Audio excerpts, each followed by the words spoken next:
নমস্কার, আমি অ্যাস্ট্রোলজার মনীষা শাস্ত্রী বলছি। প্রত্যেকটা মানুষেরই জীবন জীবিকা বিভিন্ন রকমের হয়। হয়তো দেখা যায় একই সময় জন্মগ্রহণ করেছে, একই দিনে জন্মগ্রহণ করেছে, তাদের রাশি লগ্ন হয়তো একই আছে, কিন্তু তাদের ডেস্টিনি পুরো আলাদা। অনেক সময় দেখা যায় যে যমজ বাচ্চা হওয়ার পরও দুটো বাচ্চা দুই রকমের ডেস্টিনি। আমাদের জন্ম রাশিচক্রটাকে কিন্তু আমরা যদি অ্যানালাইসিস করি, তাহলে দেখা যাবে যে একই দিনে তো কত কত বাচ্চা জন্মাচ্ছে, কিন্তু সবার কি ডেস্টিনি এক? সবাই কি একই রকমভাবে বড় হচ্ছে? সবারই কি কেরিয়ার একই রকম হচ্ছে? না, হয় না।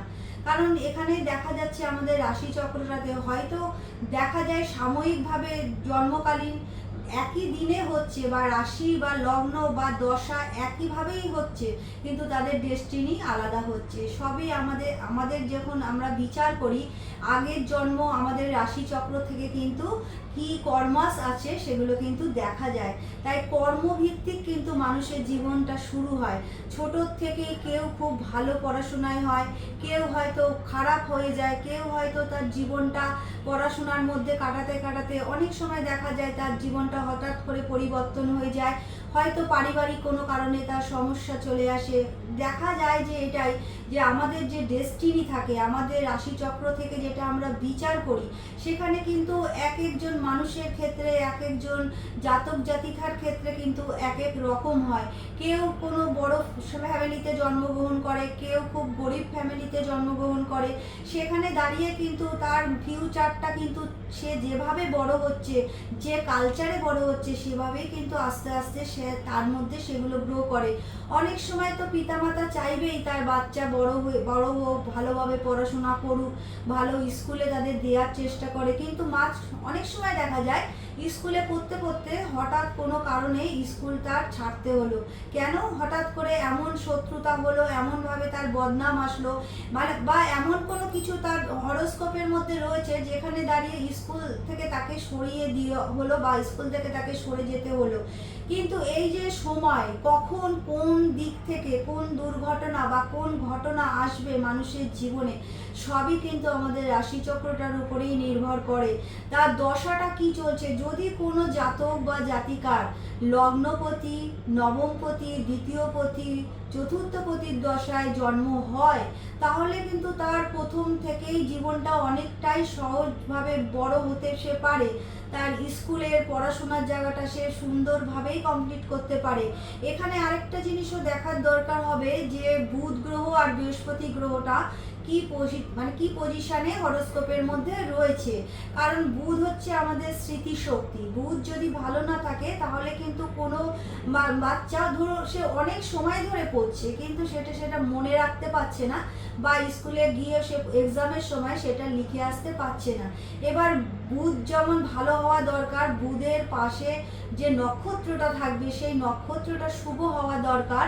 যদি বুধ ষষ্ঠ, অষ্টম, দ্বাদশে চলে যায়, সেখানে কিন্তু মেমোরি পাওয়ার একটু উইক হয়েই যায়। তারপরেও যদি বৃহস্পতি গ্রহটা খারাপ থাকে, তাহলে কিন্তু তার মধ্যে যে জ্ঞান সেটাও কিন্তু অনেক সময় কম হয়ে যায়। বৃহস্পতি যদি রাহু যুক্ত হয়ে যায়, বৃহস্পতি যদি কেতু যুক্ত হয়ে যায়, বা বৃহস্পতি যদি কোনো অশুভ নক্ষত্র পায়, তাহলেও কিন্তু কোনো জাতক জাতিকার মধ্যে যে জ্ঞানটা থাকার দরকার সেখানে কিন্তু সে সেখান থেকে থাকবে না, বা গুরুজনদের সাথে তার ব্যবহারটাও ঠিক মতো থাকবে না। সেখানে গুরুজনদের সাথে সে ঝগড়া, অশান্তি, ঝামেলা এগুলো করবে। তারপরেও পড়াশোনার ক্ষেত্রে তার মন থাকবে না। এইগুলো কিন্তু আমাদের রাশিচক্র থেকে বিচার করা দরকার। এমনও তো দেখা যায় যে মানে যমজ বাচ্চা, কিন্তু তারা দুজনে কিন্তু একই রকম পড়াশোনা করলো না। কেউ সায়েন্স নিয়ে পড়লো, কেউ আর্টস নিয়ে পড়লো। কেন এরকম হয়?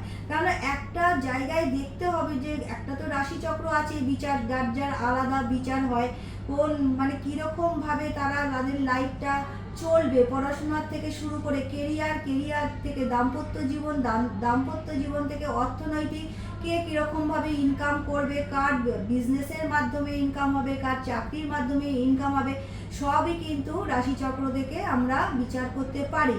এমন অনেক মানুষ আছে যাদের কিন্তু চাকরির যোগ খুবই প্রবল আছে, কিন্তু তাদের মনে সবসময় ইচ্ছে করে আমরা বিজনেস করব।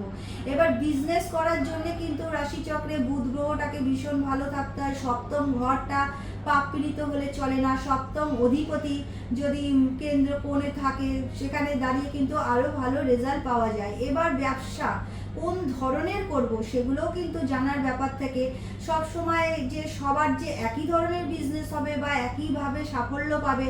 হয়তো কেউ বাবার বিজনেস যেটা করছিল খুবই সাফল্য, বাবার যে সময় করছে, বাবার নামে যেটা চলছে ভালো হচ্ছে, কিন্তু যখন সেটা ছেলে সেটাকে হ্যান্ডেল করতে গেল, ছেলে যেই বিজনেসটা করতে গেল, দেখা গেল যে ছেলে সেই বিজনেসটাকে কিন্তু আর দাঁড় করাতে পারলো না, পরপর লস হতে শুরু করলো। হয়তো ছেলের জন্মছকে ওই বিজনেসটা প্রপার হইতে নেই বা তার সেই বিজনেসটা হবে না। তাই এইগুলো কিন্তু সমস্তটাই দেখে নেওয়ার দরকার আমাদের রাশিচক্রটা কি বলছে। তারপরেও যেটা দেখা যায় বর্তমান সময় গোচরটা কি বলছে। যদি লগ্নের ওপরে কখনো, এখন লগ্নের ওপরে যদি গোচরে রাহু থাকে, শনি থাকে, তাহলে কিন্তু অনেক সময় দেখা যায় যে বিজনেস চলছে ভালো, সব দিক থেকেই ভালো, কিন্তু শরীর আর সাথ দিচ্ছে না, শরীরে একটার পর একটা রোগ এসে যাচ্ছে। এই জিনিসগুলো কিন্তু আমাদের যে রাশিচক্রটা আছে, 9টা গ্রহ আছে, 9টা গ্রহ কিভাবে বসে আছে বা 9টা গ্রহের মধ্যে কটা গ্রহ শুভ আছে আর কটা গ্রহ অশুভ অবস্থায় আছে, এগুলো কিন্তু আমাদের জানার দরকার। আমি এই গ্রহ যেখানেই যে ডিস্টার্বেই থাকুক না কেন, আমি একটা মন্ত্র বলছি, এই মন্ত্রটা রোজ আপনারা 108 বার করে বলবেন, অনেক ভালো রেজাল্ট পাবেন। ওম জুয়েল শ্রুলিনী দুষ্ট গ্রহান হুম ফট সোহা। এই মন্ত্রটা আপনার রোজ 108 বার করবেন। হাবান করতে পারলে আরো ভালো হয়। তাহলে কিন্তু যে নেগেটিভ গ্রহ দশায় থাকুক না কেন আপনারা কিন্তু অনেক ভালো সুফল পাবেন।